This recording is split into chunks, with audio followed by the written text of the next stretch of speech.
winter jasmine is a really bright, colourful plant that has this big splash of yellow right in the middle of the winter. And you can see there's quite a lot of flowers still to come out. They are a little bit early this year. The ones on the coast have almost finished.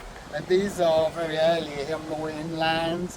And these are kind of very early. They're usually like December into January.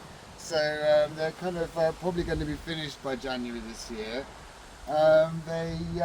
Here it's trained up a trellis. They can be trained like a climbing plant, and they usually are, but they're not really true climbers. If you look, all these branches that are growing out are all hanging down. So naturally the plant more like kind of trails, and it comes from Tibet and sort of mountainous parts of China. So it's generally kind of hangs and trails over rocks and trails through other plants. And if you imagine this was trailing along and hits another plant, it's just going to grow through it.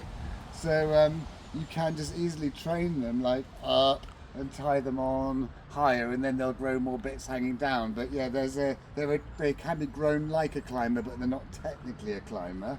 And they are deciduous, and then the flowers come on these bare stems through the winter. And yeah, they don't smell like other types of jasmine really. They're more like a colour thing. But they do have the bark, the flowers, and the leaves do have anti-inflammatory properties if you could apply them externally. But generally it's more like a kind of garden thing, really ornamental.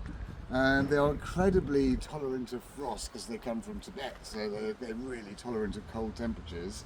And very tough, reliable plants.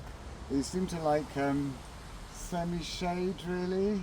Yeah, this is growing in a kind of semi-shady place, so it's like got trees and shrubs, a little bit of sun, so part shade, part sun, well-drained, humus-rich soil, so that will make them happy. And yeah, they're really lovely. Right in the middle of the winter to have so much bright yellow is very cheery and encouraging, and that's a really nice thing to have. So it's very easy to look after plants and well worth getting.